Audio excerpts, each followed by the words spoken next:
music to the noise, yeah, the mess we make. Machine Pun Kelly get caught in the fake. Facts and logic with a twist of chest. Strip it down to truth, yeah, forget the rest. Humor blows the lies right out of the park. Look beyond the shadows that set the dark. Sparks of laughter fire up the night, bringing clarity when they blur the fight. Cut through the chaos, yeah, the tangle lies. Machine Pun Kelly with a set of clear eyes. Truths and jokes gonna rock this show. Step into light where the real facts flow.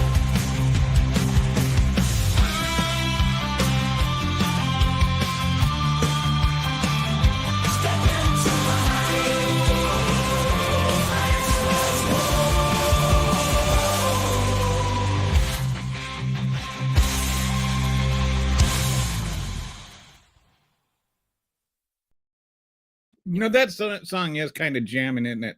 Yeah, I dig it. Gets me up in the morning.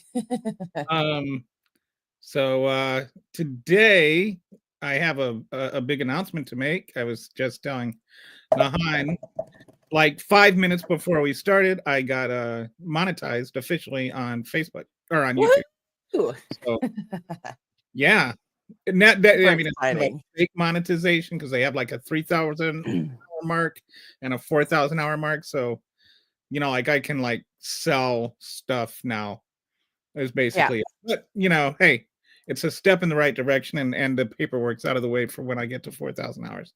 Exactly. I'll let you guys buy stickers if you want, because I know that everybody is going to want to buy stickers. I don't even know what the stickers are. By the way, that reminds me, if you are watching from X, then go to my and you don't mind, go and look at the my last tweet when she'll have the link to the YouTube feed on it. Because if you're watching on the YouTube feed, then that means that I get credit for the hours or the time that you watch. So anyway. Today we have Dr. Daniel Jackson or Daniel Bennett. I'm sorry. We're going to discuss a lot about DOGE today. How do you pronounce it?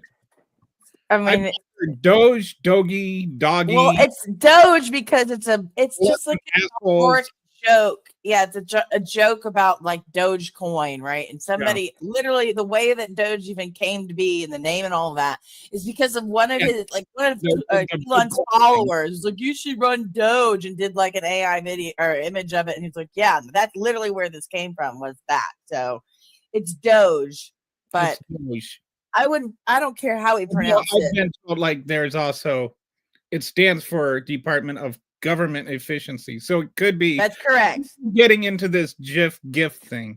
Yeah, and well.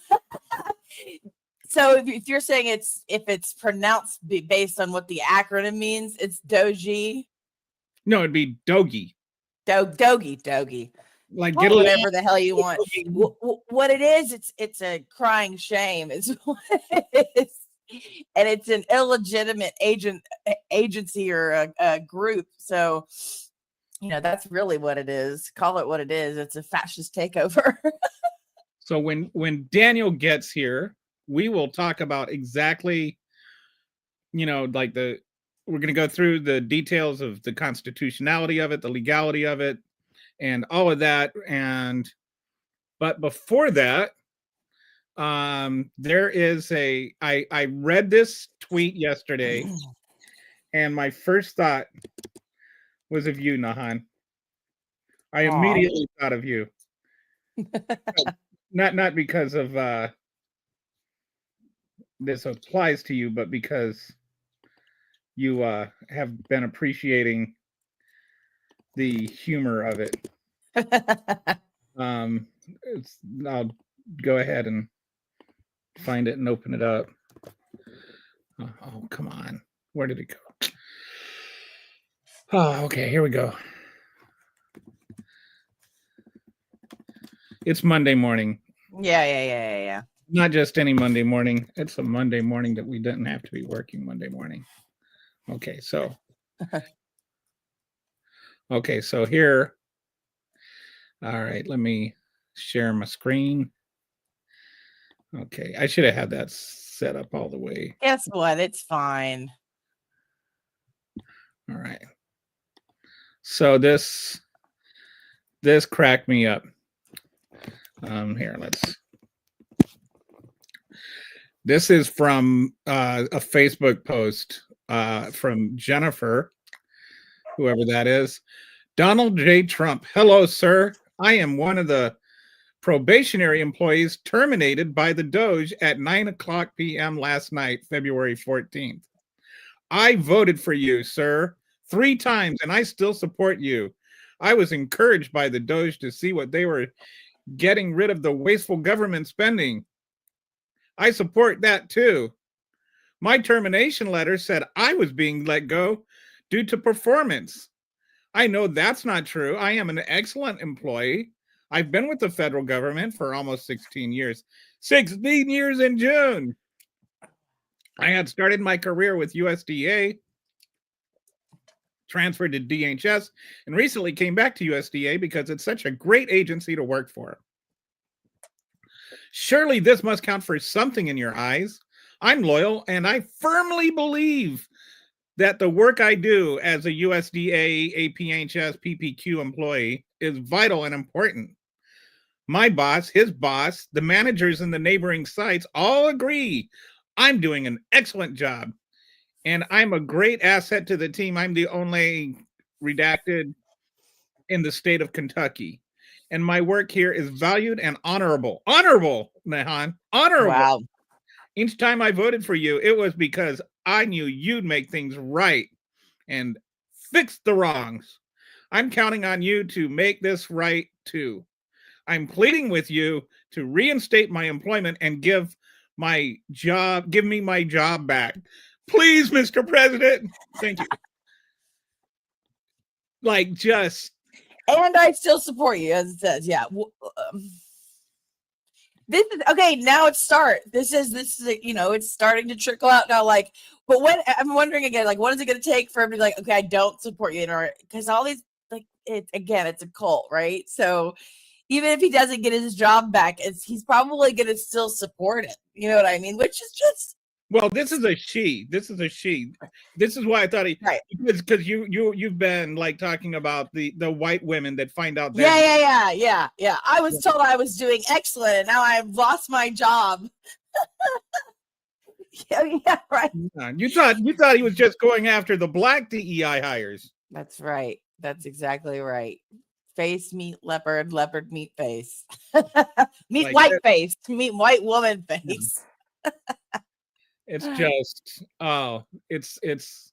I mean, it's rich though. Like, I'm not one to, well, I guess it's more Schadenfreude than anything to, see the demise of others and find joy in that. But you can't help but, be tickled by that a little bit. You have to have a sense of humor about it. Yeah. You really do. Yeah. Like, yeah. I mean, maybe they don't.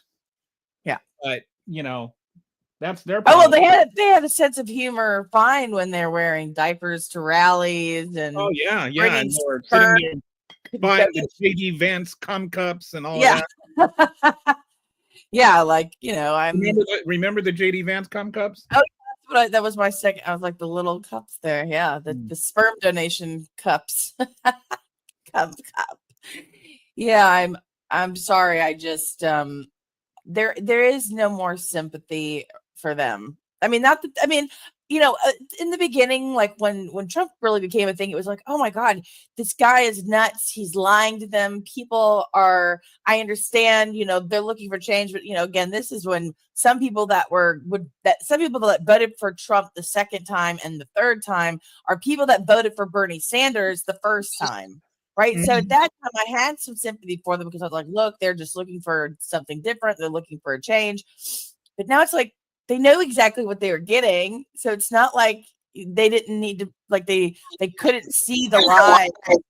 It was obvious what the lies were. But they just blindly believed it. And so I can't find myself to feel sorry for these people anymore. luckily I don't really have any right winger people in my family that, or like anybody that I associate with or have to deal with on a daily basis or go see at family holidays. I don't deal with any of that stuff. So I'm like, I'm not worried that one of my family members is going to be affected. That doesn't mean that I don't care less about what the hell is happening, right? And that those people can be affected, but I don't have to feel bad that I have an idiot for a family member who is a Trump supporter and they have the possibility of losing their job. So that part I'm lucky for, but the other part is they could lose their job and not be a Trump supporter. Yeah, there's still plenty of people. It's not just gonna. Next week we have another professor coming on. Mm-hmm. He's an economics professor, and he's going to talk about the economic fallout of all of this. And one thing that people like seem to not understand is, like the reason that we call it stimulus spending is that it stimulates the economy. That government spending stimulates the economy and it causes the economy to grow. And that's a good thing. Right.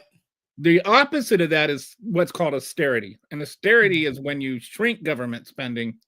And when you do that, there's a danger to it that the economy contracts, just like the opposite of stimulus. Yeah. And when the economy contracts, that means you have less federal revenue, which means that because you're collecting less taxes, there's like people are buying fewer things, people are making less money, there's more people unemployed and all of that. And so the trade-off for all these cuts is going to be coming back in terms of cuts to revenue. It's not like the revenue stays constant. Right. Especially if on top of that, they're talking about billions of dollars or trillions of dollars in tax cuts for the billionaires. And there's like an inverse to, I don't know if this is one of those things where I say, like, I don't know if people have heard this because I don't know if they have. But if you give like a government dollar supplied to somebody that's in the bottom quintile, quintile, is it quintile? I think it's quintile. Then that has 7 times as much value as a dollar returned to a billionaire. Right. Because what happens is like that person that gets the dollar goes and they spend that dollar. And they need to. They can't save it. They're not investing it in liquid assets or something like that. And they're spending it at somewhere where poor people shop, right? They're spending it at a thrift store or at a right. They're or whatever. Investing it in their economy. That money then goes to other people that are less, that don't have a lot of money. And so that dollar gets respent 7 times before, like, money actually trickles up. It doesn't trickle down.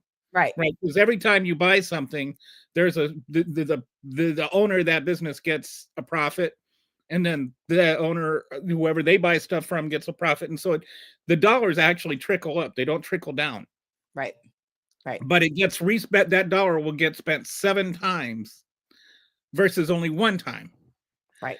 And so the value of tax cuts to billionaires versus giving money to poor people is actually, your return is a lot less. Like, even the billionaires profit more off of giving poor people money than giving tax breaks to billionaires. But they, it didn't sound good. So anyway, we're going to like it. His name is Steve Schwab. He's coming on next week, and he's going to talk about the economics of things. This was the other. There was another. Yeah, we got another one. Social media thing I wanted to share before the good Dr. Bennett gets here. So this is like just when you think it couldn't get any more insane. This is from the DOGE account. Is it? We talked about. DOGE. DOGE is looking for help from the general public Please DM insight for reducing waste, fraud, and abuse, along with any helpful insight or awesome ideas to the relevant Doge affiliates found on the affiliates page. For example, Doge USDA, Doge SSA, etc. We will add more affiliates over time. So that's Doge USDA, U.S. Department of Agriculture, and Doge SSA, Social Security Administration. That's what that is, right? That's what it sounds like to me. And they're asking the general public, aka people on Twitter that are left on Twitter, which we know who's still over on Twitter, right? Right? They're asking them for insight and awesome ideas. Great. The Social Security Administration one really hits me. Tell me right now how they're not, oh, we're not going to touch Social Security. We're not touching Medicare. We're not touching Medicaid. We're not touching SNAP. I mean, they're literally telling you to your face that they're going to do it. Yeah. Well, you know what I'm concerned about with this one, especially with the Social Security Administration, is there's already some noise. I've had people contact me on Blue Sky, and they have disability, and like they're collecting disability right now. Yeah, because they have permanent disabilities, right? Sure. But they're getting these, like, you're supposed to get reviewed every few years to make sure that you're still permanently disabled, which I think is a waste of time anyway. And people don't understand, like, to get Social Security disability is like a huge ordeal. It's like almost impossible. Like, it's hard. You get denied. You have to go and appeal it a lot. Yeah. So, but people have been getting contacted by the Social Security Administration, being told that their review is due, even if they just had their review like last year.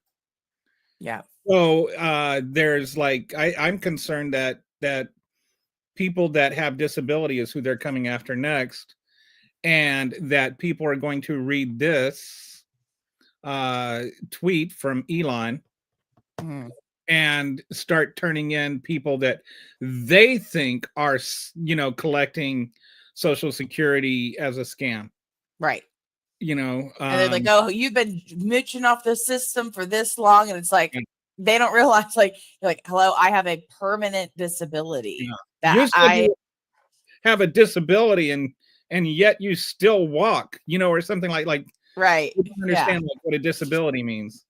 Yeah, no, yeah. I mean, of course they don't they don't understand anything. I saw something this morning too. I don't think I had it pulled up on my phone, which is just wild because I haven't been able to do that in a while. But it said something about that they were, when they were sending out a memo to the different agency leads, team leads or whatever. They were trying to, it was like a fax memo, right? An FAQ memo. And on it was what legal, what law allows for Doge to be able to do these things? And then the answer was just EO, but then in parentheses or in what is it called? It's not a parentheses when it's the square, right? What is it called? A bracket. Yeah. It was question mark. They don't even know what they're doing now. God forbid, let them know what this 19 to 25-year-old kids know about Social Security benefits. They don't know what they're doing at all. And that's so terrifying because, I mean, people with just any type of disability, if you get approved for that one, you jump through so many hoops to get it done, and then it's stripped away from you. You rely on that. I don't think people even understand. A lot of times when you're on disability, you can't work and get you can only work and make a certain amount of money, right, to stay on your disability. You cannot go over a certain threshold, or you will get your disabilities taken away, or they will be cut down. And so imagine, being told you can't make any more money than this per month while you're on disability. Okay, fine. And that puts a lot of people still even under the poverty line, right? I don't think people even understand that. For a lot of people, disability insurance is $1,000 a month. Yeah, right. Exactly. And, there might be some subsidized housing with that. And depending on which state you live in, you may get some more or less money. and you can only have so much money in your bank account. Right. So like if you have more than like $2,000 in your bank account, or if your car is like too nice, will make you sell your car before, like you can be on it. be on housing or something. So now imagine you're put in that position, can only make so much money, can't have any money in your bank account, your car, you can't have a decent car.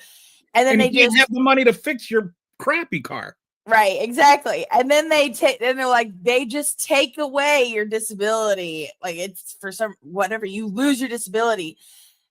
What are you going to, because that also means you lose access to that housing as well. You lose access to the other programs that are associated with your disability. Your healthcare, which like most people that are on disability also have Medicare. And so losing access to their healthcare, which is kind of important if you have a disability. Right. Right. Kind of goes hand in hand, you think, right?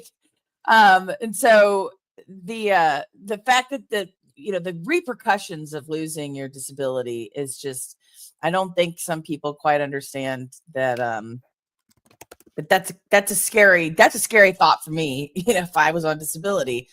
And so like those tampering with Social Security, going into USDA. We already know that right now they're saying that there's cuts to SNAP and Medicaid through the proposed tax bill that Trump wants to pass, right?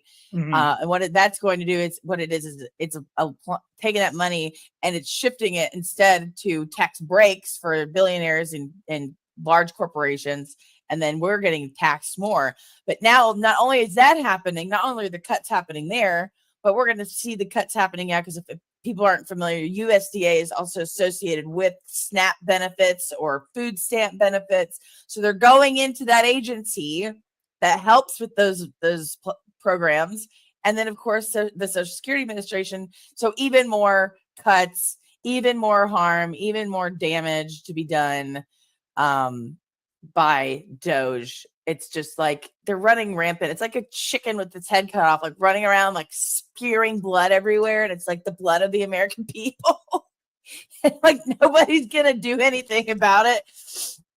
I will say, though, that Representative Melanie Stansbury was in Congress or on the Senate floor yesterday, I believe. She had talking about this is not normal. She was standing on the Republican side of the aisle on the Senate floor making her speech, right?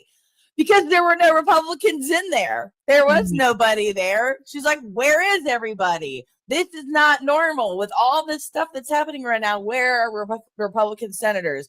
Oh, where are they? They're behind closed doors trying to sign up, finish up a deal that's going to take money away from American people and give it back to billionaires like Trump, like Elon, and like every single cabinet member in his administration. And if I can find it before he gets on here, I have a spreadsheet of all of the cabinet members that he nominated and what their worth was, like what their how much money they had. And I'm not even joking, guys. I think that there's like one or two that are not billionaires. They're like multimillionaires. And I think that's like Dr. Oz and like one other person, like some I don't not think well known here is a billionaire. I think he's only like a multimillionaire. Right. So, but like he also tends to be. He's got some kind of connection to, like anti-vax stuff that he gets money from all the time. Be rich off of enacting policies that hurt America.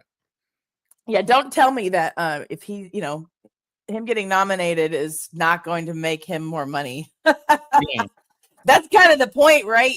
He got all of his rich buddies' jobs so that they could make more money by stripping it from the American people instead of actually having to do work. Well, nobody wants to work anymore, right? Yeah.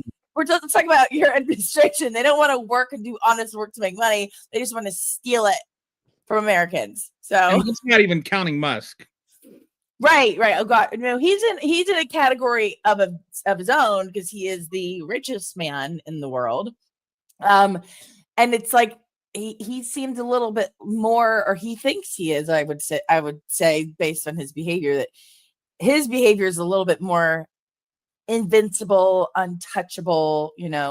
If he really wanted to go to Mars, he could do it like on his own, right? But maybe not colonize it with his money. But well, I don't know. He probably could if he took all of his baby mamas and his 14 kids with him. He can go and colonize Mars with all of them just fine. So yeah, never mind. Just kidding. He can go and colonize Mars by himself. Which is never, and it's like, we're going to spend money on that. Like, do people know that it's impossible to colonize Mars? I don't think, obviously Elon doesn't. It's not like theoretically impossible. It's just impossible.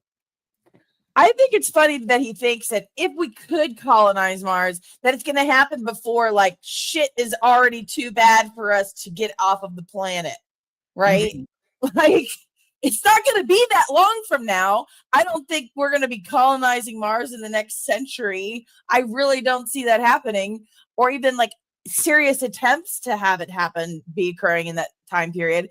And I could see way more drastic shit happening on this planet that would cause for us to not even be able to think about leaving this planet again, because the options just wouldn't be available anymore, All right. Well, hey, guess what? We have somebody joining us. Good morning. Hey, good morning. Can you hear me okay? Yeah. Great. You go, should we call you Dr. Bennett or Daniel, or? You can call me Dan. How about that? Okay. Dan, I like it. Yeah. So, thank you for joining us. Sure. We've been just talking about the whole DOGE thing. How do you pronounce it?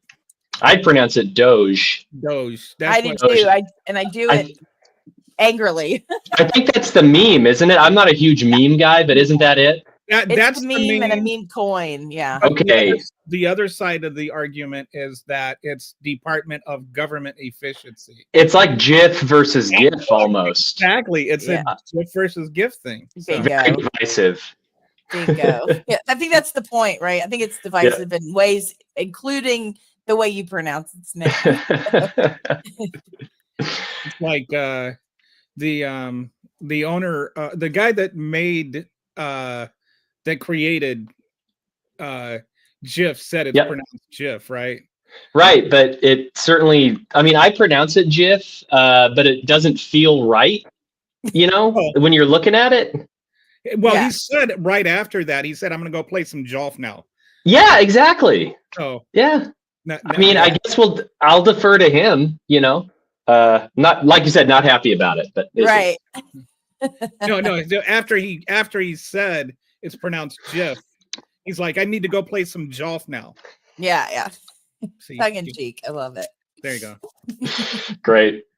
All right. So, now you are a professor at what is it, John Brown University? John Brown University, and I'll always clarify it's not that John Brown, because I didn't know until I interviewed here that it wasn't the abolitionist. So I'm glad I didn't lead with that during my interview.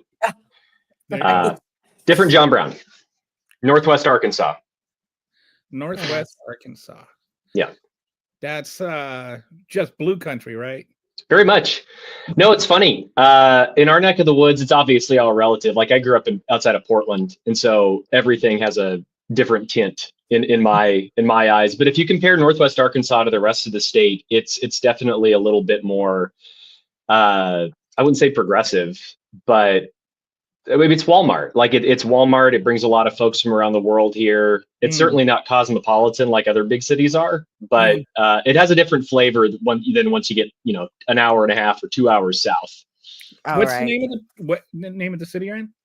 I'm in Siloam Springs, which I could almost throw a football into Oklahoma from my campus. Oh, okay. Oh, wow. But we're about a half hour west of Fayetteville, which is where the University of Arkansas is. So there's that. Bentonville is, Walmart's home office, and the Waltons have just put a ton of money into the area to make it more attractive for people moving here. Some folks say, and I haven't lived here long enough. Some folks say it has like an early Austin, Texas vibe going on. But that's my neck of the woods. I'm right outside of Austin, so. So it's all relative, because if you were to drop Siloam into Portland, I think our people would just be really, really freaked out by it. But Yeah. but again, relative to the rest of the state, I it's a little describe different. Austin as redneck hippies. It's like Yeah, exactly. Yeah, there's some of that Yeah. for sure. Yep. there's so all right. So I always start off the interviews with an icebreaker here. So since you're talking about Northeast Arkansas, what is the best comfort food and that's kind of native to where you're at? Man, Northwest Arkansas so it's Ozarks, because we're at the foothills of the Ozark Mountains in Northwest Arkansas, Southwest Missouri. Certainly like Southern cooking, but it's not the same Southern as, grits or greens or anything like that. Catfish is really big around here. That's what I was thinking, like fried catfish. Fried catfish, yeah, a lot of fried food. But we also have a decent amount of immigrants from Latin and South America, or Central America, excuse me, who've come up here for industries. And so we get a lot of interesting like Honduran restaurants, El Salvadorian restaurants. So that's not native to here, but they're a lot more prevalent than maybe you might expect. Oh, that sounds good. I like somebody was pointing out, if we got rid of all the immigrants, food would just get really boring really fast. Yeah. Extremely. Yeah, especially around here, a lot of fried stuff. So we wanted to talk about DOGE today. Yep. And first of all, I've been looking at it and kind of trying to determine. Well, let me put it this, introduce it this way. There was this Republican representative. I can't remember what his name was, but he said something that really irked me. That the Constitution. He said, "Tell me where in the Constitution the executive branch can't audit spending." Right. And I'm not a PhD, but from what I remembered in constitutional law and stuff, we have enumerated powers and implied powers, right? Like it's not what the Constitution. You don't go, what does the Constitution not say you can't do? It's what does the Constitution give you the power to do? So can you talk about what enumerated powers mean, what implied powers mean, and what they are for the legislative versus the executive branch? Yeah, so the legislative branch has the greatest number of enumerated powers, which are essentially just stated powers that the Constitution specifically says Congress shall have the power to do X, Y, Z, etc. And if you look in Article 1 of the Constitution, Section 8 specifically, it lists a whole laundry list of powers that Congress has, famously to, levy taxes, to regulate commerce, to declare war, to more minor things like establishing post offices, things like that. That there's other clauses in Article 1, Section 8 that, that's like the necessary and proper clause to make all laws which shall be necessary and proper to essentially execute the foregoing powers. And that was kind of the way I describe it to my students, kind of an escape hatch for the framers to say, well, there's probably some stuff that Congress should have the power to do that we, for what, we don't have the capability to list everything. Mm-hmm. So we're going to leave it open for future generations to suss this out. Especially with the amendments process in place, right? We're mm-hmm. leaving them for flexibility, but they can also amend the Constitution as needed. Compared to Article 1, Article 2 is a lot less specific in terms of what powers the president, actually has in an enumerated way. He, has the power to veto legislation. That's unequivocally stated. He has the power to make nominations, to negotiate treaties, these kinds of things. Most of his powers, importantly, tend to be in the arena of foreign policy, because the framers would have seen Congress, and this is a big difference, I think, from how our government sees the presidency today. Our framers saw the president as principally obviously the head of state in a foreign policy context, but the Congress was supposed to be the branch that handled things domestically. Right. And the president's responsible for, implementing those laws. But ultimately, in terms of foreign policy, it's better to have one person speaking on behalf of the nation than, say, 535 in the House and the Senate. Now, where you start to run into some interesting questions is when we start to talk about these so-called implied powers. And the enumerated powers are stated right there in Article 2, but there are some implied powers of the presidency that go back to a period before the Constitution, and just thinking about the powers of the executive that aren't clearly stated. So something like the power to issue executive orders to direct the executive branch. Article 2 states the president shall take care that the laws be faithfully executed. That's an important clause. But it doesn't specifically say issue executive orders, right? And the scope of these executive orders have changed over time. And over time, the courts, the judicial branch, have evaluated the degree to which these executive orders are, consistent with the spirit of Article 2. And in some cases, they've shot them down. Other cases, they've let it go. And both parties have.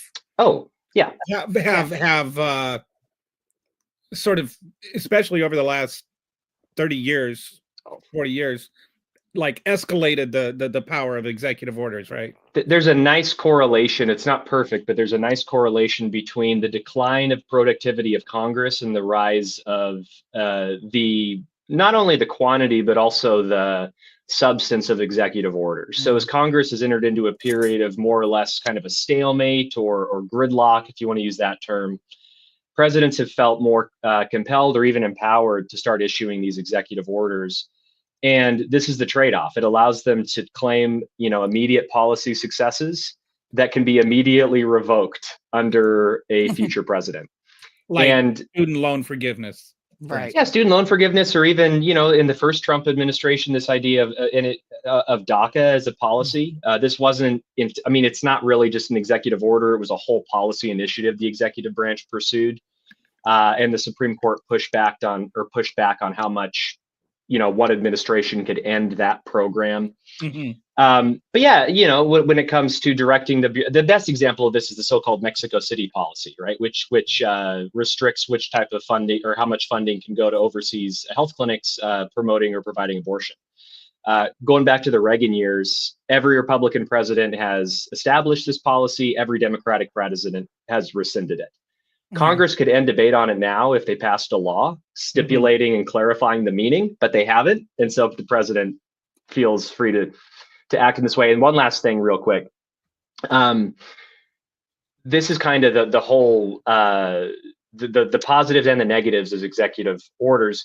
Congress could, through clarifying existing legislation, greatly rein in a president's ability to issue executive orders, but because they can't, or in some cases they don't want to, take those responsibilities away from the president over the last several decades has felt a lot more empowered to take these types of, certainly maybe implied legislative powers and take those into his hands as the executive. And that kind of leads us to where we are today with the DOGE stuff a bit.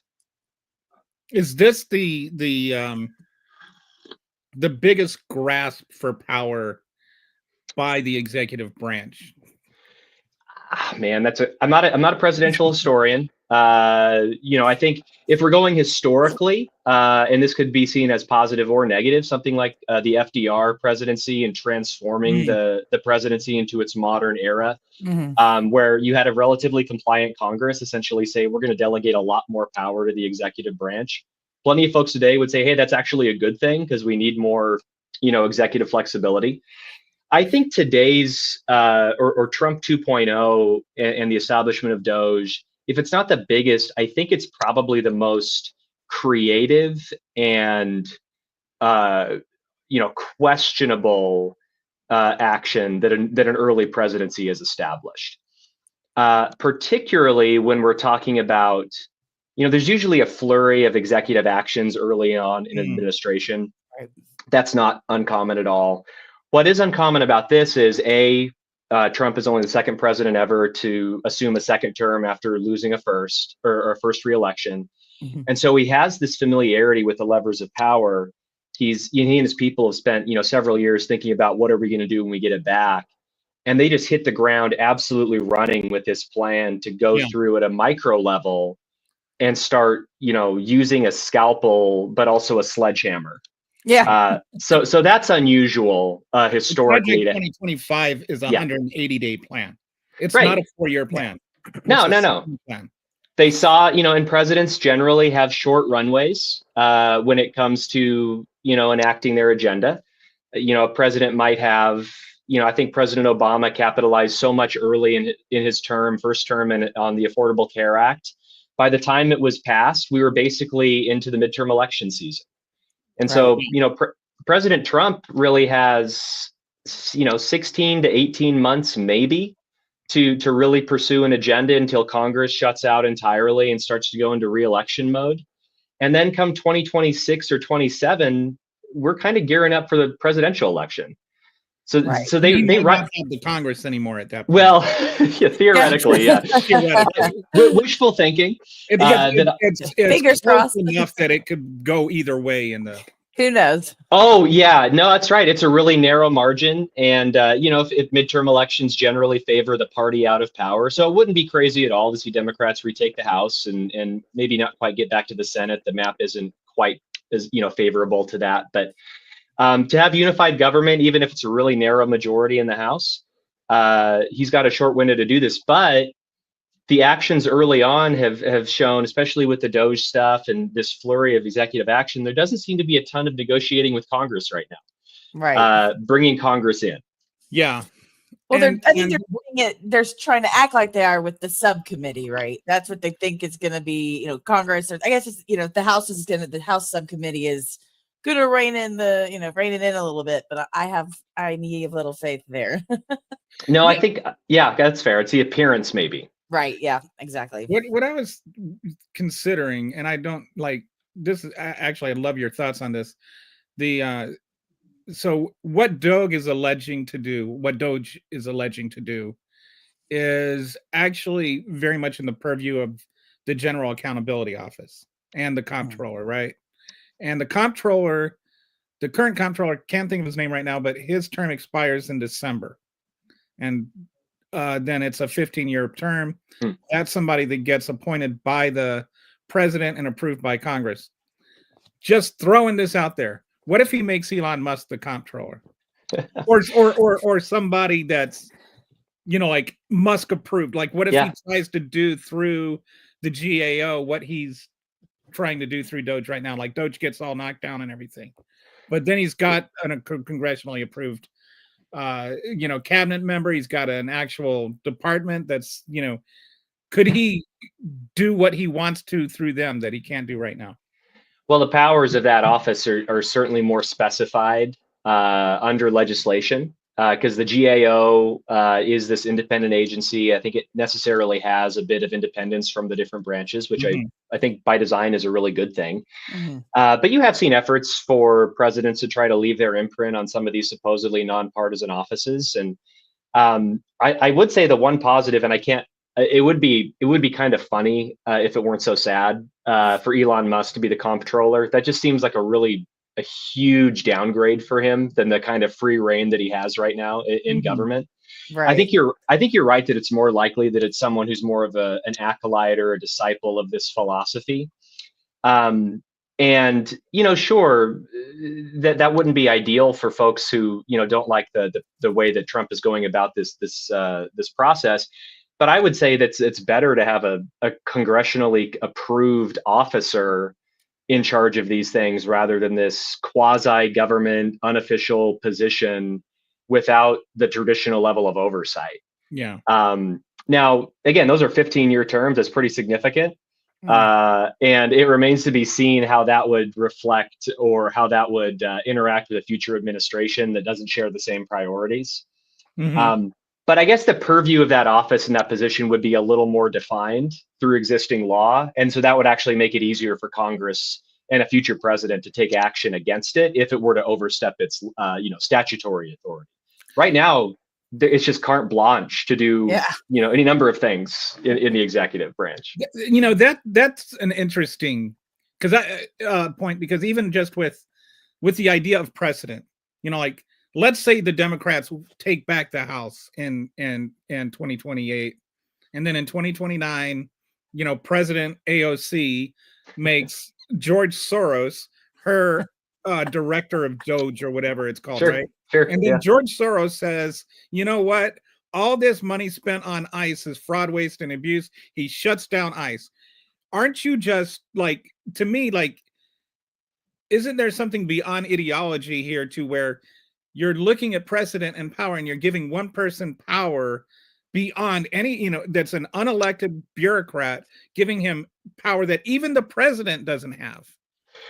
Yeah. I always like to, remind students that if you're uncomfortable, or basically you want to give power to your side that you wouldn't be uncomfortable being exercised by the other side, right? Because once you open up this box, it's really hard to close that box, and rightfully so. So Democrats, looking ahead to the next time they control government, and I tend to be a little bit of an institutional optimist. I understand people who aren't, and until, basically I'm saving my powder until until a future emergency. Although I understand when people would say this is actually an emergency now.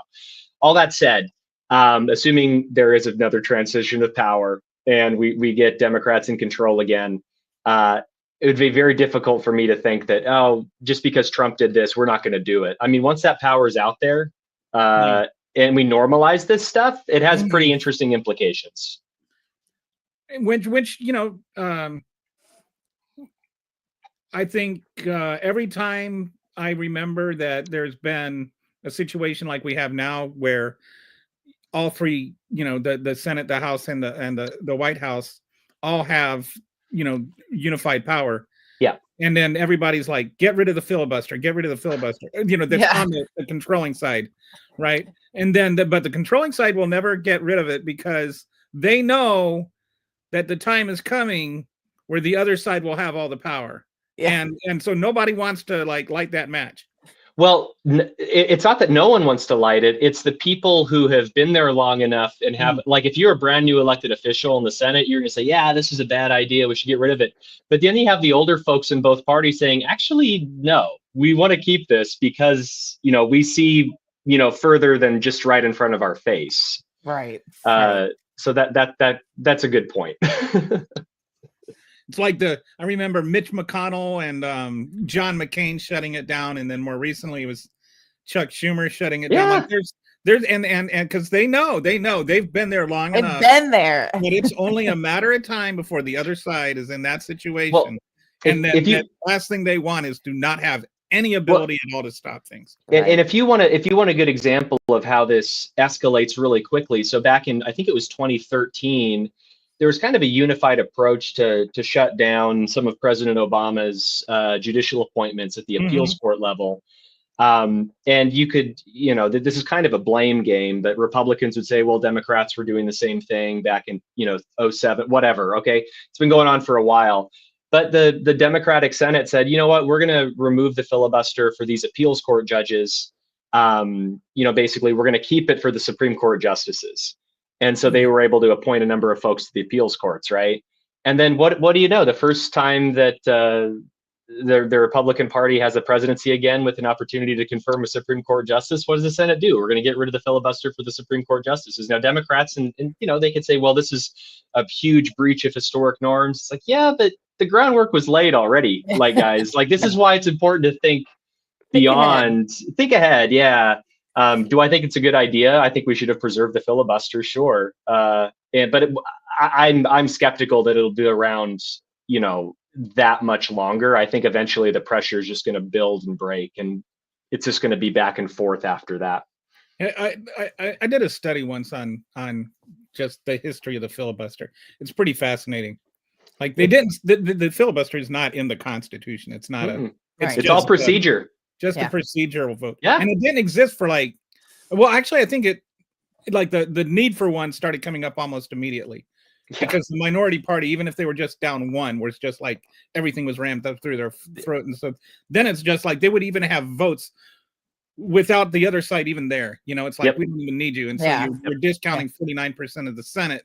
It's like, what, Well, I do think there's reason to maybe think about reforming what the filibuster is and when it's used, so it's not used anytime they just want to gum up the entire works for everything. But yeah, I do think it preserves this minority opportunity to block something. I think that's consistent with our structure. That the framers put a lot of effort into maintaining power for minority voices to stop things. But like you said, a lot of this is procedural and it's not constitutional.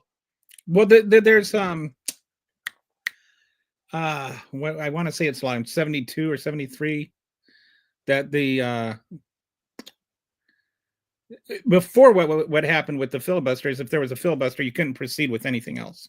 Right. Like it blocked all Right, other legislation, right? Mm-hmm. Yeah. And so then in like 72 or 73, they came to an agreement that if both the House, like the Senate Majority Leader and the Minority Leader agreed, then you could like pass, like you can just sit that there and then move on to other legislation. Yeah. And since then, they've done that.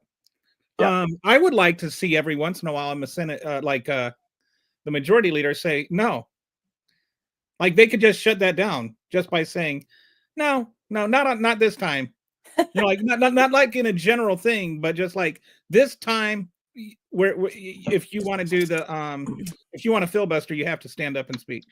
Yeah, kind of in the same way that we have this reconciliation process for tax for budgeting and tax stuff. It's like this is a very special case, but you only get to use it once. Kind of like you play the card, and then you can't use it anymore for the next 2 years. Yeah, exactly. I'm all about it. I did like there's been more filibusters since John McCain or since McConnell was the leader of the majority party than there were the rest of the nation's history combined. That's so wild. Different time. Different time. It's like it's standard now that you just do they have the 60 votes to win? It's never. Yeah. It's like it's just assumed everything is going to be filibustered at this point. Right. Yeah. So the next aspect of this though is there is like there, we talked about the implied powers and the enumerated powers, but there are cases where the Congress can kind of legislate part of its authority to the executive branch, right? Like to delegate it. Yeah. Yeah. But it's got to be through legislate where they say, okay, you go ahead. And the one aspect of that is something called the Economies Act. And 1923 or 22, and that's what the Trump administration is using as its justification. And that's like where it says, well, you have these different branches of government that are contracting with the same person, they're doing the same thing, and so we're gonna in order to streamline the budget, it's got to be like one or the other, and then the other one can just borrow off of that one. Something like that. Am I saying that right? I think so. Yeah, that's my understanding of it. And it's a pretty, and this I do think shows the difference between the first and second Trump administrations. Certainly critics are going to find stuff to be really upset about and mad about, and rightfully so. But this is a pretty interesting legal argument that I think, they've obviously spent some time thinking through, the lawyers, and figuring out how can we put our best legal foot forward here so as not to get laughed out of courtrooms. And at least they're making a legal argument that courts in future cases are going to have to, evaluate, what was the end. And this is where I think if you're an originalist on the court, to what extent are you going to say, well, this law that was passed in this particular scenario, how does that apply then to these, very different circumstances? Was this the intent to empower the president to this degree? And so you do have this maybe a loophole, or was this the actual intent? Exactly. Yeah. Is this being kind of a post hoc justification to, try to get some legal cover for these actions? Or is this really in the spirit of what the law was going after, 100 plus years ago?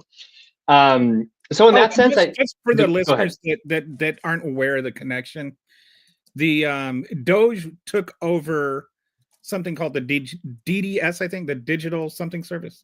It was basically an Obama era legislation that was passed that just was looked at the websites, the government websites, and tried to combine those to make it more efficient. And then so what they're trying to do, what the Trump administration is trying to do, is they're trying to use that as a wedge in to say, okay, so now we can have DOGE go into all these different branches of government, or all these different, not branches of government, but all these different departments, and have a say, because they're and it all goes back to this takeover, the DDS, which has it was just a very small time thing, that nothing at all like what this is, which goes to what you're saying about the original intent. Yeah. So you have this, this relatively new, in the grand scheme of things, office that had a pretty narrow purpose, that was kind of an afterthought when it was established. And so for this to be the anchor for something as sweeping and unprecedented as the DOGE folks are carrying out at the moment, I think this is going to be kind of a hard sell to a ideologically conservative, originalist, small government, let's trust the language of the law, Constitution judge. Now, there's probably going to be some judges who will just kind of go along with it from a more partisan perspective. That's to be expected. But to say what you will about Donald Trump's Supreme Court appointments, they haven't given him a blank check on everything he's wanted, right? He's come out and criticized the Supreme Court. Now, there's been some decisions that have been pretty, in terms of executive power, a little questionable. But so I'm a little more optimistic that you're going to find some actual originalist pushback here.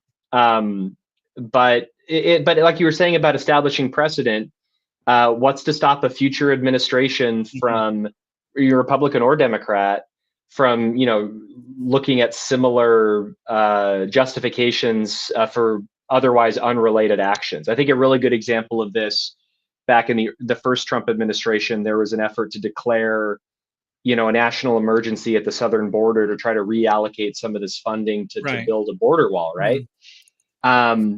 Critics, including those who were concerned about the state of immigration and wanted to have a more secure border, were thinking, yeah, but what about a future president saying we're going to declare a national emergency on climate change, or maybe another Democratic Party, priority? Could that be used to expand executive power for the Democratic Party instead? And that's always a concern for the Supreme Court, right? Like, any decision they make, they have to think about precedent. Usually. Yeah. Well, at least usually there's some cases where they just seem to be, making it up as they go. Well, not in this case, or in this case, it's fine. But at least in general, right? When their precedents are used to, effectively guide lower court decision making, they have to at least be somewhat conscious that what we say today is going to affect what goes on in the future. Right. And there are some, what's his name? The old guy, the one that, not Thomas, but the other old guy. Alito, yeah. Yeah. Like he's like sort of a selective originalist, right? Yeah, I would say if we're going to put the justices on a more, partisan scale, he and Thomas would be up there, at the top there, for sure. I like they're the ones that, because Alito, especially, like he likes to talk about originalism a lot. Yeah, but he's also extremely conservative, and I think he's always considers himself a practical being originalist. conservative over being originalist when it's become a conflict, right? But this one is like, this would be like, do you think he would end up? I have less faith in Samuel Alito and Clarence Thomas reaching these types of decisions on a principled basis than I do someone like John Roberts or someone like Neil Gorsuch. I think the jury's still a little bit out on Barrett and Kavanaugh. The biggest thing is Alito and Thomas have generally seen, or have been somewhat selective, like you're saying, in empowering the executive branch. And saying we like empowering the executive branch in these instances, but in other instances we want to kind of pare it back. It wouldn't surprise me at all if Alito is part of a decision that were to try to give the executive under this presidency more authority. Whereas someone like Roberts is an institutionalist on the Supreme Court. thinking about the power of the Supreme Court moving forward to check presidents better, he might be taking a more long-term view on these questions. And I think Gorsuch probably does too, as he's actually, I might actually describe him more as a textualist than an originalist. So, for folks who are concerned about the Supreme Court, I do think there are, the legitimate reasons for concern, but 3 liberals plus Roberts, maybe Gorsuch, there's your 5. So is it going to be close on some of these key cases? Sure, but I don't think all hope is lost forever. Yeah, and it'll be interesting to see too if there's like minority dissents or something. Oh yeah, absolutely. This is like not the best organized court, and there's also like it is probably the best financed court. I see what you did. That was good. I also wonder how much of that is going to how much that is going to play into things. I don't know. Certainly, certainly you could see it having an effect. The previous support, from for certain backers or donors, especially when they're parties before the Supreme Court. But the thing that we always have to keep in mind is these are lifetime appointments, right? Once you get there, you can kind of have free reign to kind of go in any direction that you want. David Souter, famously, more on the progressive side of things, was nominated by George H.W. Bush back in the day. Earl Warren was nominated by Republican President Dwight Eisenhower. So once you get on the court, you're kind of free to do what you want. Although, like you said, it has been a little bit more disciplined. And if you're really cynical about it, it's as a result of the finances. But which does the financing. That's true. Doing the picking for the conservatives lately. Yes, and they've been a lot more organized over the years. That's for sure. They I always got a kick out of like people that were with what's her name, KG. Ruth Bader Ginsburg. No, Ketanji Brown. Ketanji Brown Jackson. Yeah, Ketanji Brown Jackson. They're like, oh well, this was a DEI hire because he selected everybody. He crossed out everybody that wasn't, like a black woman. And it's like Donald Trump had a list of like 30 people and he excluded the rest of the population of the earth. There's more than 30 qualified black women. So it's like, why is it okay for Trump to, discount everybody, but it's not and especially like with the Supreme Court, I think it's not just about what your ideology is, but what your perspective is. And like there's nobody there that has she's the first one that's had the perspective of a defense attorney, and and sorry to say it, the only one that has a perspective of a black person. I mean, I know that Clarence Thomas is black, but he has hardly had a history of advocating for the black perspective while he's been on the Supreme Court. Certainly in a way that the vast majority of black Americans would want. I think that's fair to say. Yeah. I actually my mother-in-law, she passed away recently, but she had a fellow she was with for the last couple of years.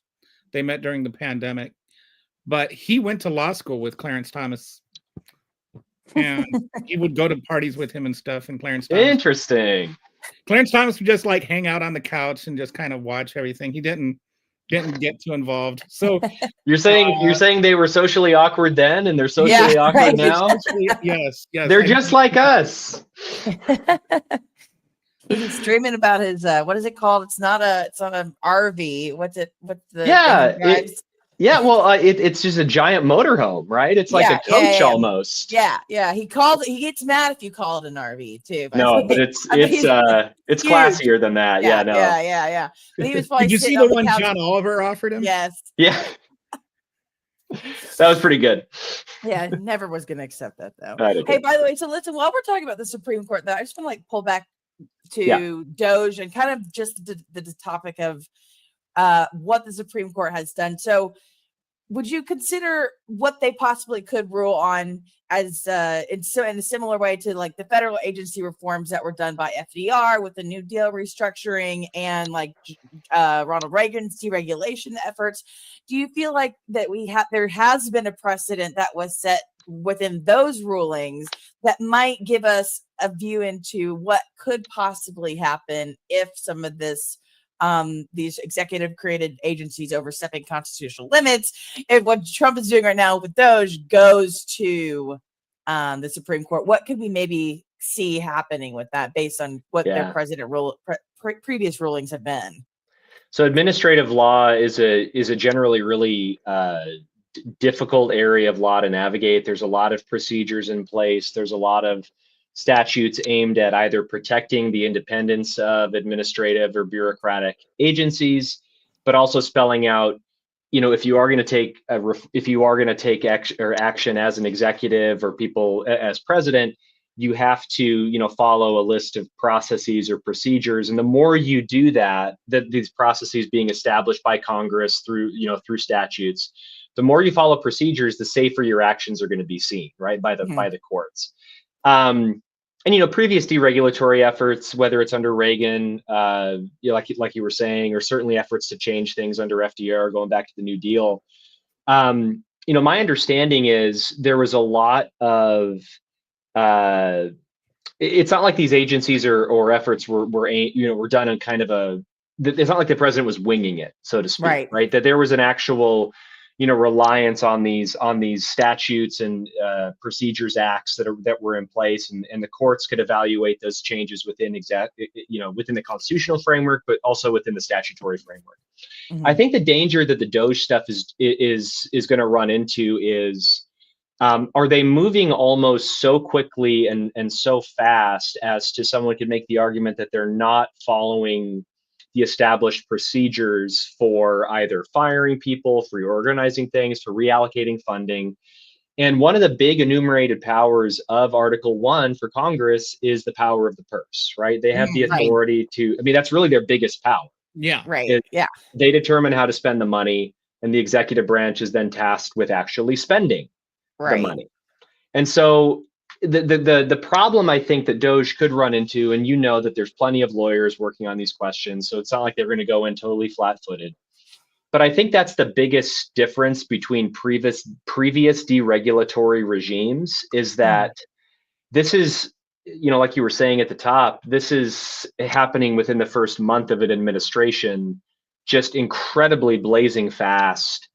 Cutting thousands of workers, recategorizing, people, and reallocating funding, freezing funding that's being litigated. So the danger is, I think, from their side, is that it's not relying on the established or set procedures that are in place to guide these processes. Right. I mean, what I'm thinking about with that is that my concern is, even if they lose in the courts, everybody's already fired.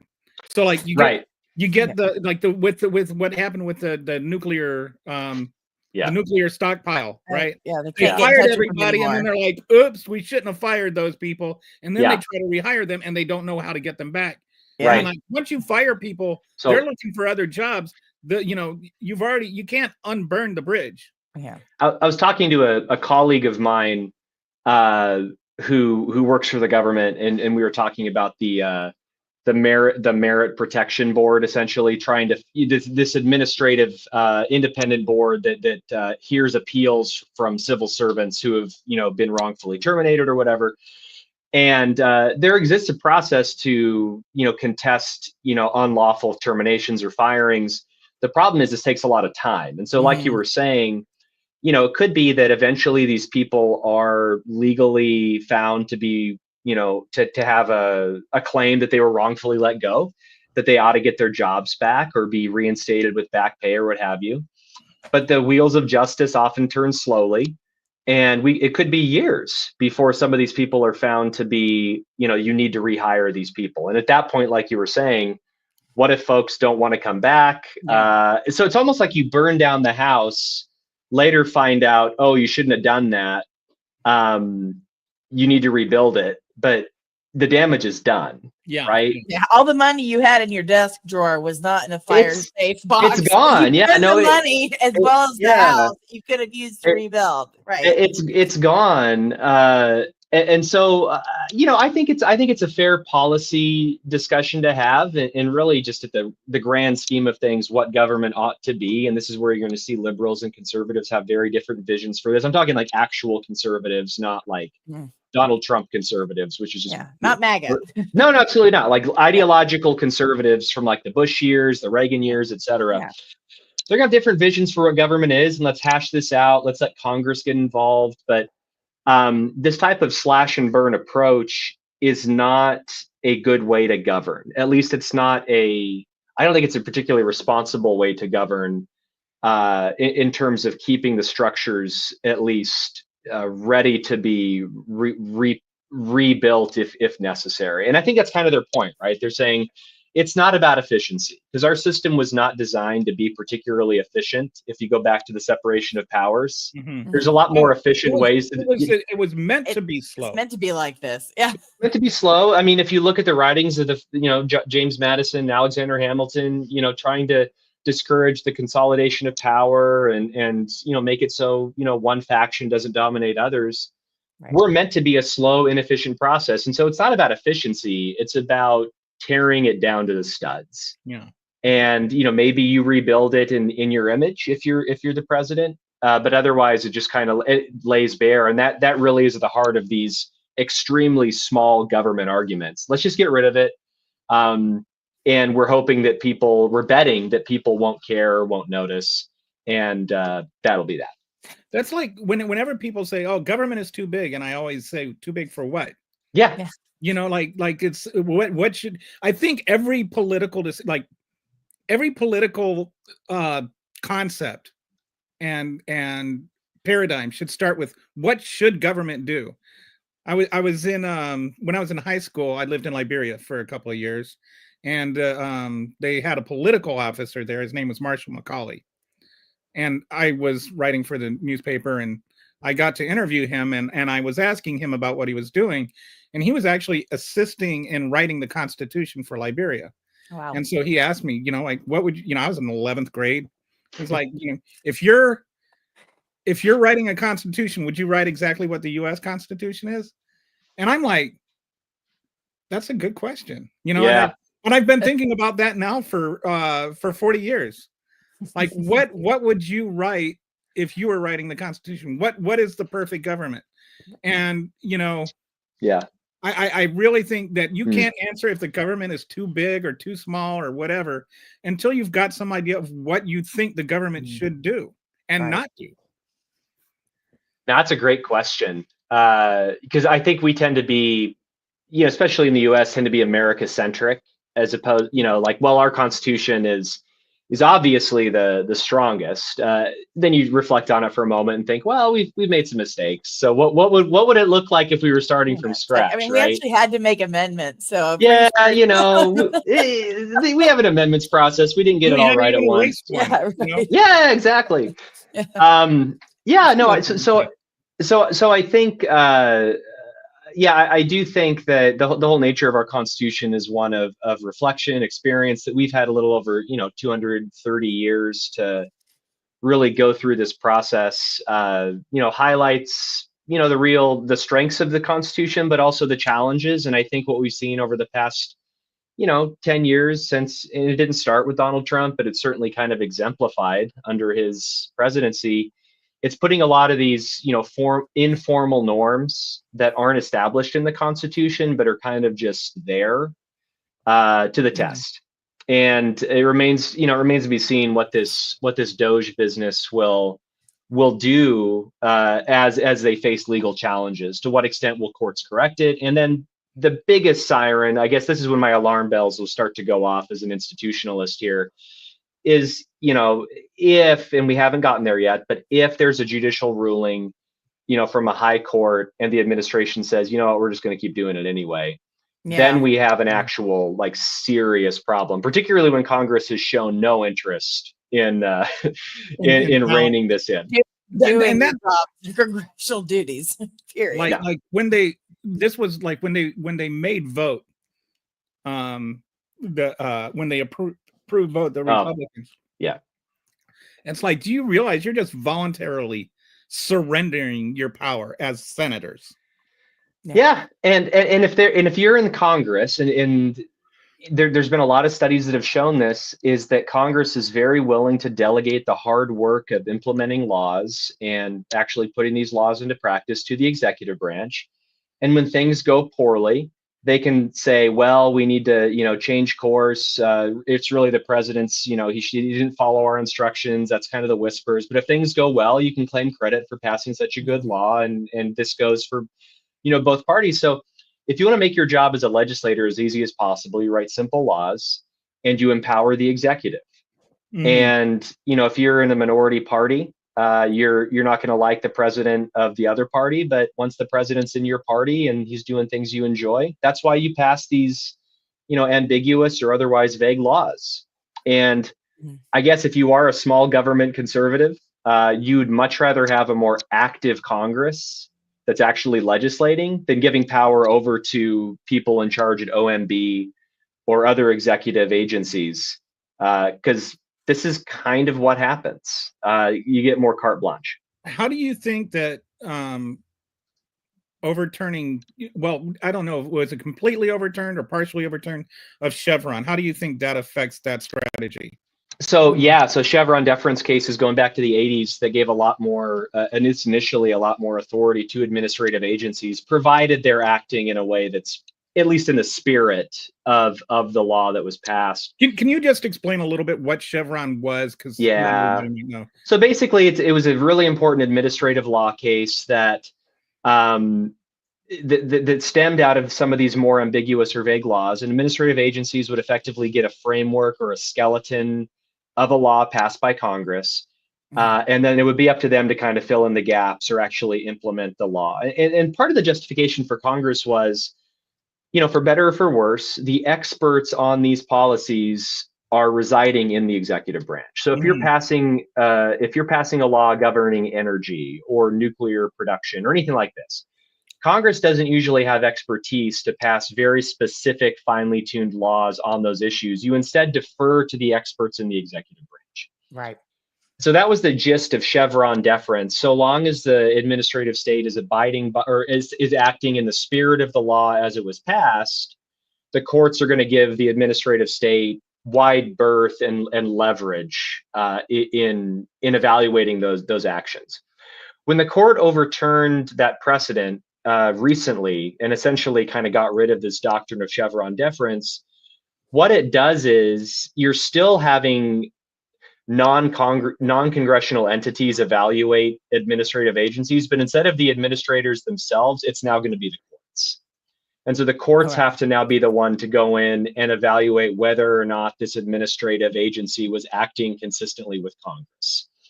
So it doesn't actually. Go ahead. I'm sorry. Like the recent example of Chevron being used that comes to mind for me is like under Clinton, under Obama, under Bush, under under those three, and then under Biden, when it came to the asylum, then being persecuted by a gang. One of the qualifications for asylum is like other persecuted group or something like that. And a lot of the people in Central America that were fleeing because they weren't part of a gang. And so then like Obama, everybody but Trump said that was a persecuted group. And then Trump said, no, it's not a persecuted group.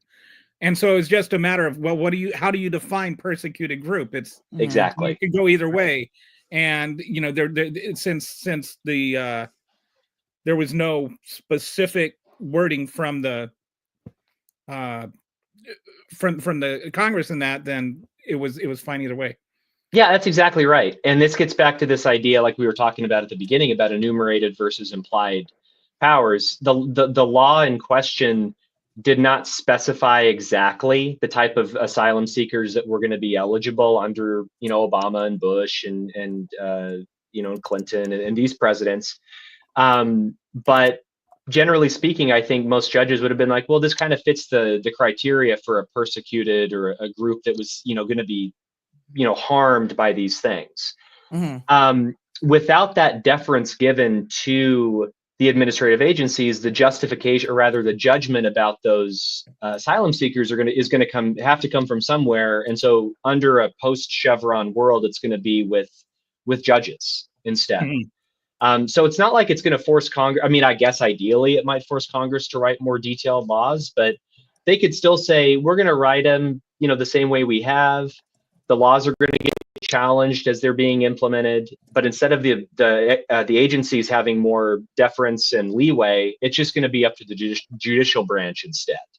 Which sadly means that it's going to be more about opinion than expertise. Like, yeah, exactly right. In the same way that congressmen and senators, by and large, across the board aren't experts, in these areas. You might have one or two, members of Congress who are really, expert on this.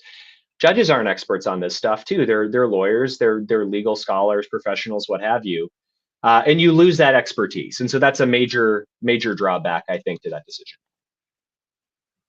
We have somebody trying to get on.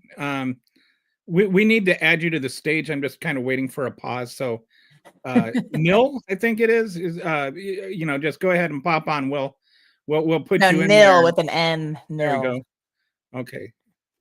There we go. Hi, Nil. Is it Nil Dig? Yes. Hello, everybody. Hi. Hello. Hi. Yeah. My name is Nil. And what are you talking about? We are, you kind of lost the conversation while you were trying to join. We were just talking about the Chevron doctrine. What did you want to talk about? You wanted to ask Daniel a question? Or Dan a question? Yes, I have a question. Go ahead. Sure.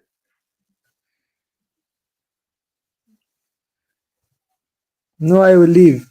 Bye-bye. Okay. Well, Maybe next time. at least he tried. Yeah.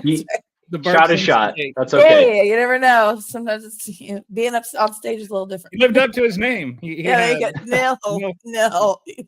Hey, I have a question really quick too about, I know that the Constitution, there is no do no harm requirement, right?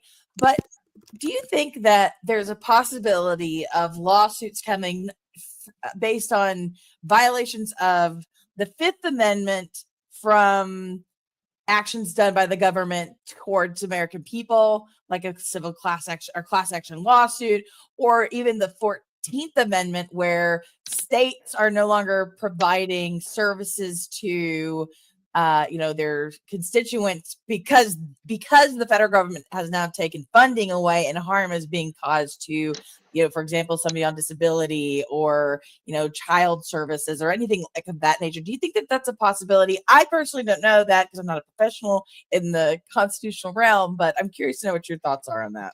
Yeah, I'm. This isn't my area either. Just from what I know about the scope of the Constitution, though, and I think the argument would be an innovative one, and it would really, I guess, the precedent. I think, and this is why I think it might have a hard time succeeding under this judicial regime, is the precedent might say, well, the government has a responsibility, to provide specific kinds of services. Now, the preamble of the Constitution talking about providing for the national defense, promoting the general welfare, et cetera, those are generally seen not necessarily as constitutional requirements, but more about kind of the spirit and the purpose behind government. Sure. And, you could make an argument that in the same way that, take student loan forgiveness. Right. So right now that program is kind of in flux. It was established by Congress with the requirement that if you meet certain, levels of professional service or employment through certain types of services, then you're eligible for this after a certain number of years. Right. That's a little bit different in the sense that, you could file a lawsuit if let's say the program is paused. And I know people for whom this has happened where they're essentially being told we're not going to continue this at the moment.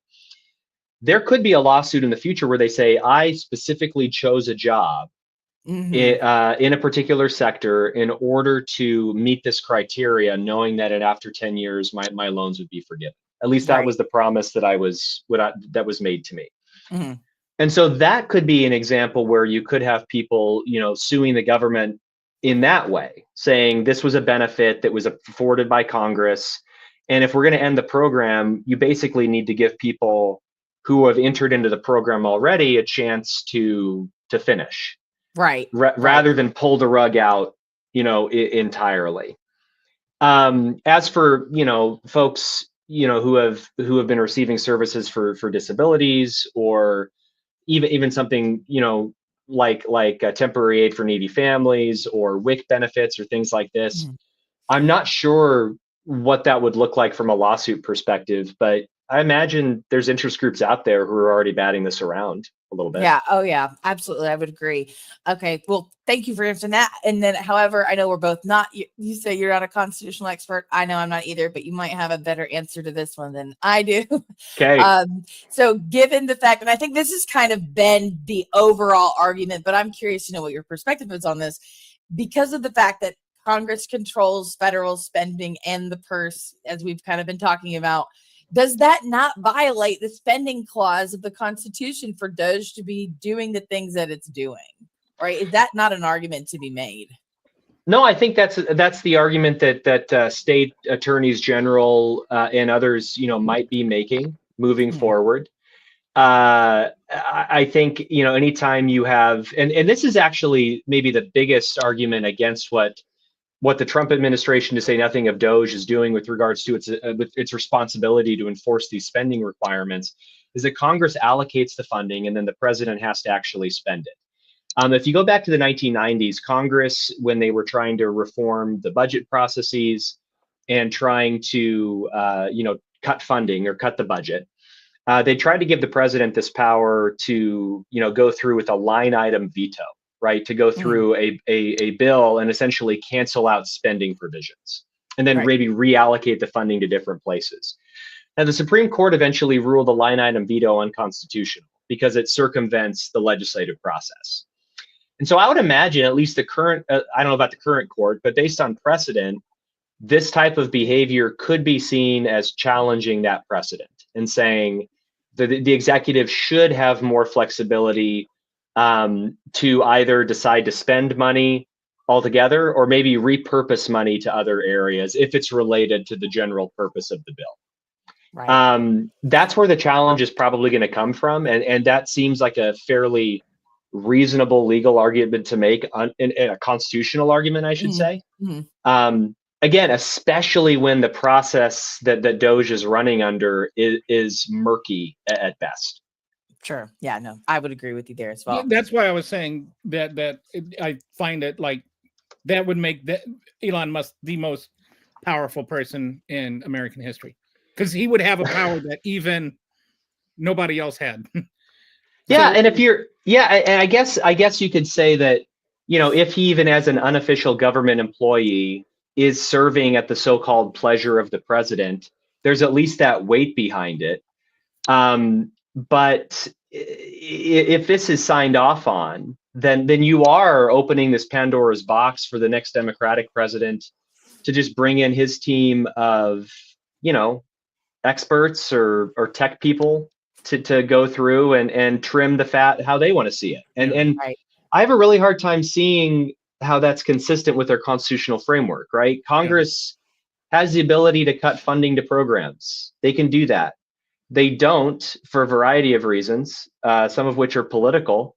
And so to empower an unelected person to take the brunt of this just seems really questionable under our framework. Yeah. So I think we have your brother or somebody's brother. His brother. Hi, his brother.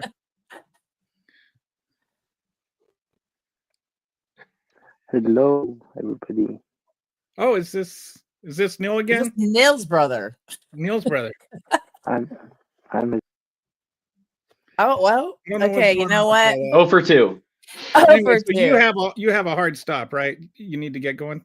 Just a couple more minutes, yeah. Okay. All right, I have another question. Sure. Wait. Go ahead, Kelly. Go ahead. Since he's only got a couple of minutes. Yeah. Do you have you have a couple of books you've written or a book you want Sure. to Yeah. of course, So one book is more popular, or not popular. One book is written for a more popular audience. I'll get to that here in a second. The first book that I wrote might be interesting to some folks. It's about the Christian conservative legal movement in the United States. So kind of the rise of these interest groups that advocate for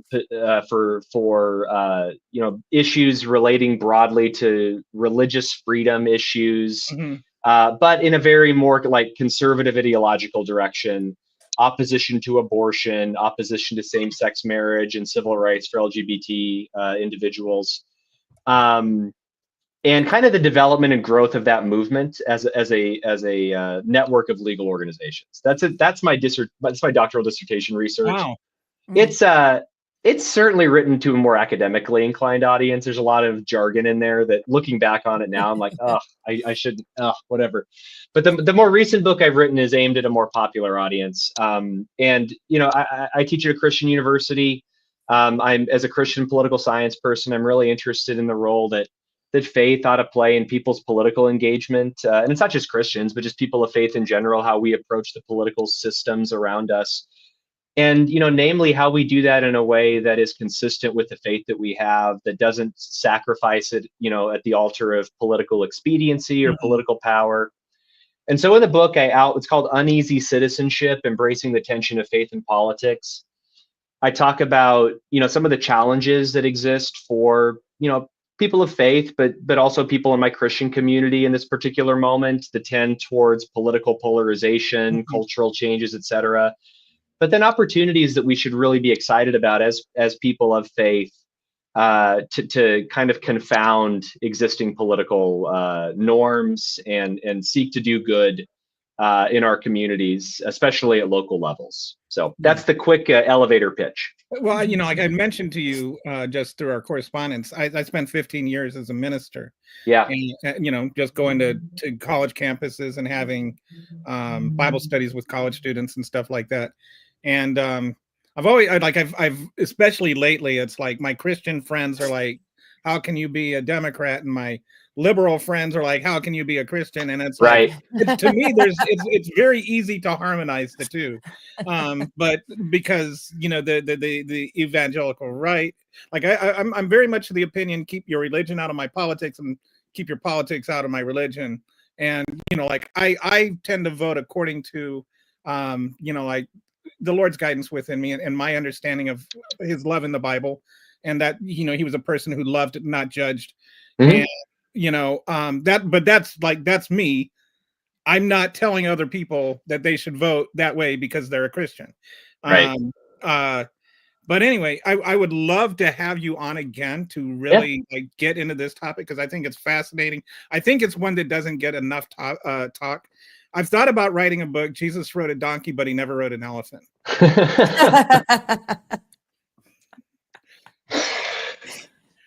I mean, I'm not going to stop you. No, I think that's good. No, I do think there are, obviously in this moment, especially, as a Christian myself, real challenges to think about a more productive and what I would hope is a better kind of political engagement. That's not trying to warp our religious faith to fit the model of a particular political party. And I think the biggest challenge, I think, for especially evangelicals, because traditionally, historically, I probably fit that model of what an evangelical Christian is, right? Not necessarily the political identifier is today. Actual, like according to the Bible, evangelical. As we're talking about, like, the centrality of Christ, the supremacy of Scripture, whatever, however we're going to describe it. We can get into that later. But I have a really hard time looking at, say, my brothers and sisters in the Black Protestant tradition and saying, like, well, you and I might not agree on everything politically, but I don't know if I can tell you that you're the wrong kind of Christian because you vote differently than I do, or, prioritize these different issues. Like, who am I to tell an entire tradition of Christians, like, well, you're wrong because it disagrees with my particular reading on this policy. So that's troubling for me. And I think we can do better. But as Christians. my Yeah. viewpoint, I think you'll appreciate this, is the Christ in me agrees 100% with the Christ in you. Yeah. So whatever disagreement there is between us is not from him, it's from us. So we should discard what's from us and keep what's from him. Hey man, let's talk about that in the future. I'm happy to come back. Because I think that would be a great conversation. And I think it's one that needs to be had more often. So, all right. We'll let you go. Thanks for coming on. Great. You've been a great guest. Yeah, thank you so much. This has been a lot of fun. It's good to talk about this current stuff, but also have some fun with it. So appreciate it. Absolutely. All right. Thanks. Let you go now. Talk to you guys later. See ya. So that was good. That was good. Great. I like that. That was a good talk. Yeah. He knows more about the Constitution and congressional powers and all that than I do.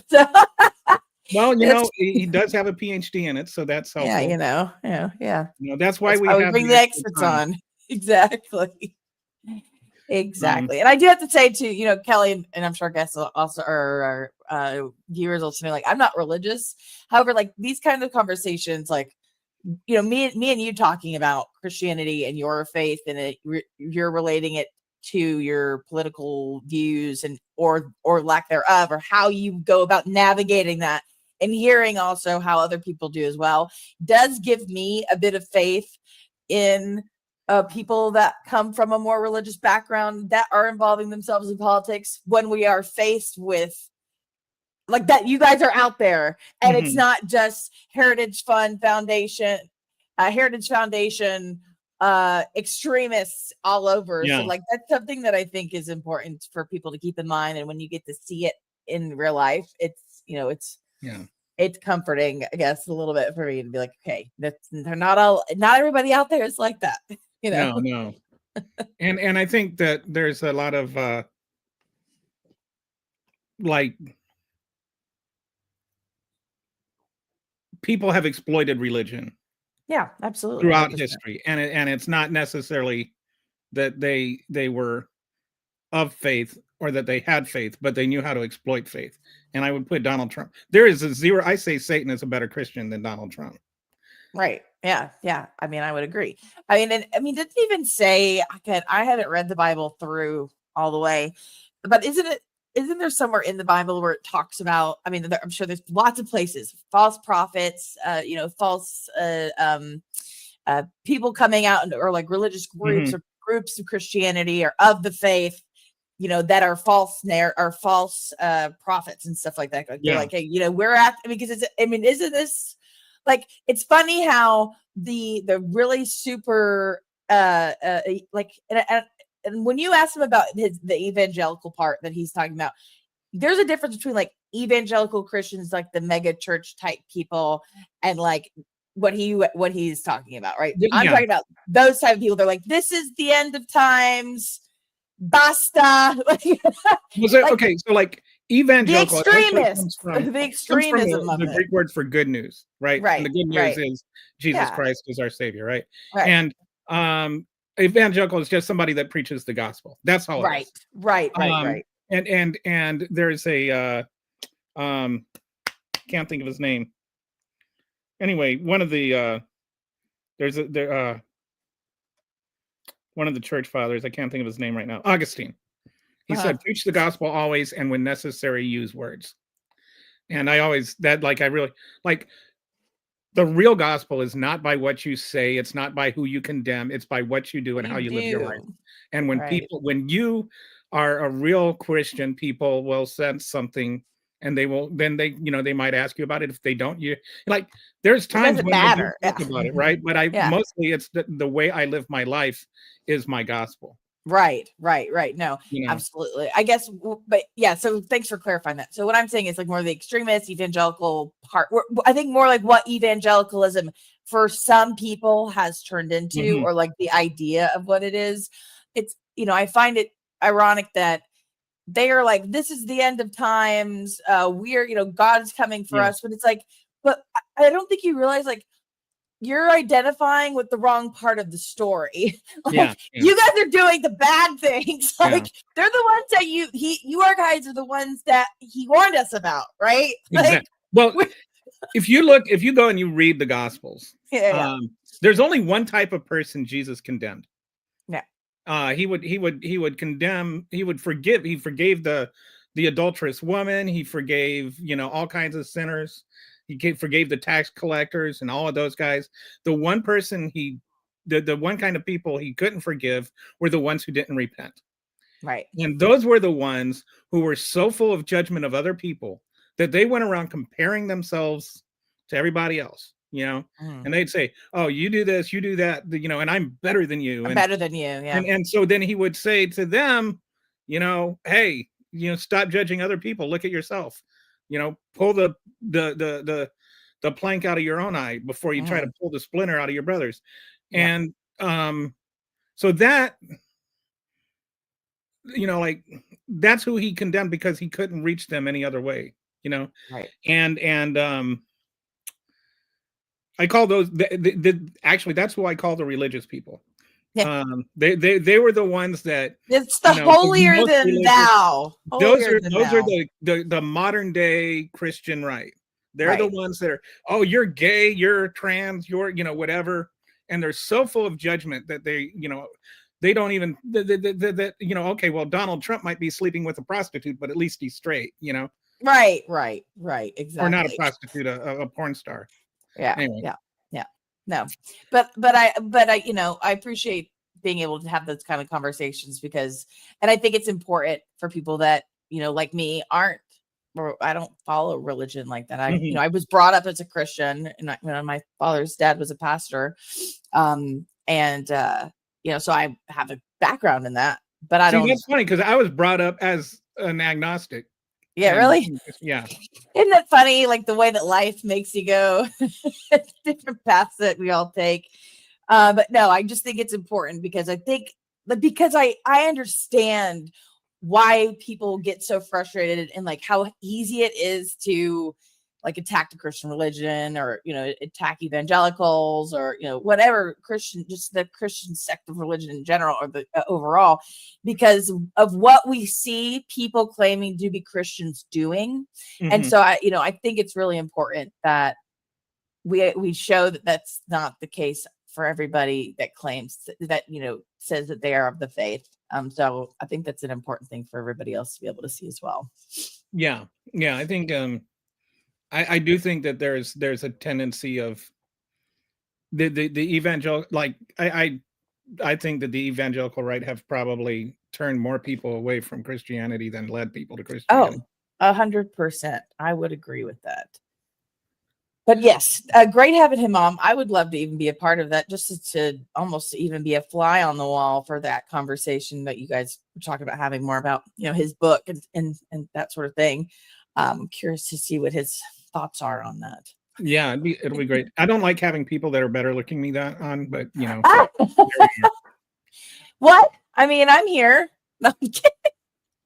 Well, I mean, other men. I know. I'm just kidding. Obviously, you're the eye candy on this channel. Oh goodness. So the one question that I didn't get to ask, which I don't know the answer to this question, and I think that it's one that I would have liked to have asked him, but I'm gonna do my research on it too, which is because where we are right now, like it's all happened so fast. We're only in it so deep right now, and so it's kind of like I think that Congress is trying to figure out the answer to this question. Is how much power do they actually have to defund or limit or even attempt to disband DOGE, right? Because it's not your regular kind of group, right? It's not he's a special government employee, right? Which means he only can do are you only allowed to be have that job for like 180 days or it's something like that, and like a term limit for that. The original intent, like they repurposed this whatever it's called, DDS or whatever. They like there wasn't a program that Congress had already funded. Yeah. Okay, and I think they've already used like a quarter of the funding for that. So once that funding runs out, then Congress would have to fund it further. But they haven't yet. Right. And they haven't, they haven't shown any inclination that they're going to like say no to Trump at all. Right. I don't think they are either. But like, what do you know? What the purpose, from my understanding, is like that the purpose for like a special government employee is to have somebody like an expert come in and provide their expertise and not be really an employee, but come and advise in a certain, do a certain capacity.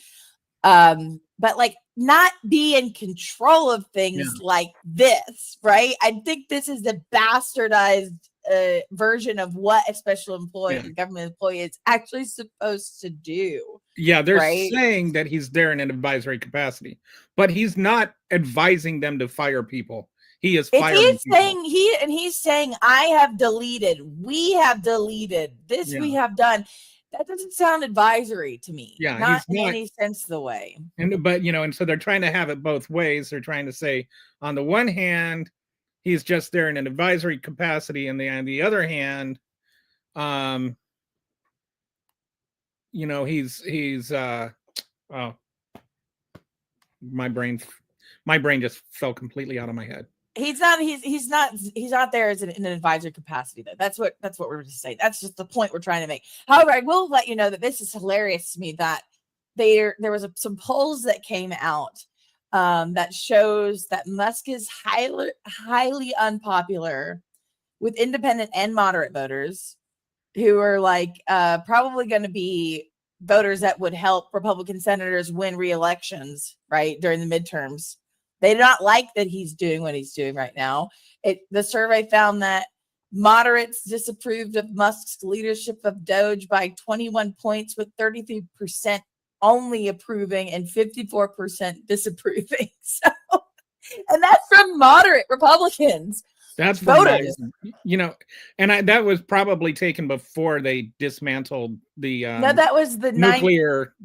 Oh, right. Yeah. So that was done between the 9th and 11th of February, right? Like, I don't see how somebody could look and go, we don't really need somebody overlooking the nuclear stockpile. Like, how important is that anyway? And also, but isn't it crazy? And doesn't it show just like how lackadaisically they're handling the data and how they're firing people? Is that, I'm sorry, but I'm pretty sure that like my employers and throughout time that I've had a career have required for me to provide personal contact information and provide an update to that every year, or whenever it changes, I need to provide an update of my email address, phone number, my address, whatever. And that's me working for either contract jobs or for agencies that aren't the federal fucking government. Okay. Yeah. And so I have to wonder, like, what did they just delete everything? Like, did they delete like the employee data like that, so they can't even contact them anymore? Like, I just, if you could let go half of the people overlooking the nuclear stockpile without even realizing you're doing it, that you're that cavalier about it. Yes, right. Then not able to get them back, but even to let them go into, like, do you even like pay attention to what you're doing? This is like, this is like right then. I don't understand. I was like, where are the Republicans? Where's the Republican leaders? Where's Ted Cruz? Like, can you imagine if Joe Biden accidentally let go half of the nuclear? You know what? You know where Ted Cruz probably was? He was probably like, hey, can I like come and see like what you're doing? And he invited Ted Cruz into the nuclear, the office that handles all that stuff. And he let Ted Cruz at the computer, and Ted Cruz probably accidentally deleted it like a fucking idiot. But they were like, no, that he's like, oh, I didn't mean to do that. I'm sorry. And they're like, well, we did mean to do that. So good job. You did a good job, Ted. But I mean, in the words of Susan Collins, I am very concerned about this right now. She's going to be really concerned about this. That's going to be the strongest. I think, review. Earlier this month, she said something like that Trump had empowered Musk far beyond what's appropriate. Like, just say like that. She's just using like the like most like neutralized, upset words that she can, and without like calling out like what the problem is, right? So like, until you can vote no on something, just shut up. Yeah, exactly. Either vote no or keep your mouth shut. Yeah. So, I mean, I think it's ridiculous. And that's that. I mean, and I have not, maybe I'm missing one, but I have not heard a single Republican voice say this was bad. No. Like, and I mean, it's It's radio It's so silence. catastrophic. If Radio Obama science. or Biden had done something like that, then it would have been like they nearly destroyed the world. You know, can you imagine Fox News if Yeah. Biden, if Biden, Biden. if Biden had accidentally fired half the nuclear regulatory committee or whatever, you know, I mean, can you imagine? Yeah. Here, I'll tell you, here's some update that I got this morning. It says that one GOP senator told the Hill's Alexander Bolton, but did not want to be named. Every day that Musk is there, he seems more destructive. That's all we've gotten. You know, they're not that nobody wants to be named, nobody wants to be, you know, called out by, or they don't want to be known what they really truly feel, but they're saying that they're worrying that, you know, he's just slashing federal jobs. I mean, they fired a bunch of people out the FAA. That it's not it doesn't look good for them in their home state, right? It's when it starts affecting their constituents instead of like where Trump really is not like, he's not, he actually can get some people elected by campaigning for them or endorsing them, but that doesn't always work. And if you piss the people off enough, it doesn't matter if you get an endorsement from the president. People are going to be pissed if they lost their jobs and that they lost money that they were getting to help them, like for disability. Like, I just don't see that that's going to be like you don't want to be named. Maybe it actually might help you win and show your constituents that you have a fucking spine, right? No. So the just kind of leading into the last segment here. Wanted to talk about tomorrow's guest is going to come and talk about AI. You know, like what it is and what are the inherent dangers of it. And I don't know if you've been following much Mark Cuban on Blue Sky much. I do follow him. But he's been talking a lot about it looks like what's happening with Musk is he's trying to backdoor his way in to where Grok 3 will become like the government AI. Really? And like take care of all the tax payments and all the social security payments. That sounds great. Like, great idea. Great idea. Go wrong, right? But like that could be like $1 trillion industry for Musk. And so like all of this shutting down stuff and firing people is just opening up the way for him to bring in Grok 3 and assume all this authority and power. Right. So anyway, like I kind of know a little bit about AI. I mean, I've worked with AI. I know how to, you know, like do prompts and stuff like that. Yeah. But I think that, you know, like a real analysis, what really is it? How does it work? This guy, he's been a networker. He's actually like built the whole network systems where they, you know, like house these AIs and stuff like that. Yeah, so tomorrow he's going to talk to us about that. And awesome. I'm excited. I know a little bit, but only because Robin does stuff with that. You know, like he toys around with using it for, I don't know, whatever he does with it. So good to talk to another expert that knows it better than me, because I think that there's like some global consequences that can happen here. Like, God forbid, like he lets Grok take over, convinces Trump somehow to like let him take over, like handling the nuclear codes or something. Like, I mean, I just feel like he's like, the sky's the limit, like to the moon. Like that is like his mentality with whatever he's doing right now, and to the moon for himself, but not for us. So that's exciting that we'll have him on. But yeah, great show today. I'm okay if we end now, because I actually have somebody knocking on my door. Okay. I probably should get, since Robin's not here. All right. Hey, neighbor Paul, how you doing? So he's no billionaires. Neverfall doesn't like billionaires. Yeah, we talked about that the other day. Last week as well. So I get it. Absolutely. So, all right. Thanks for joining us, guys. Thanks for joining us, Nahan. And I'll see you tomorrow. Sounds good. See you guys tomorrow. Take care.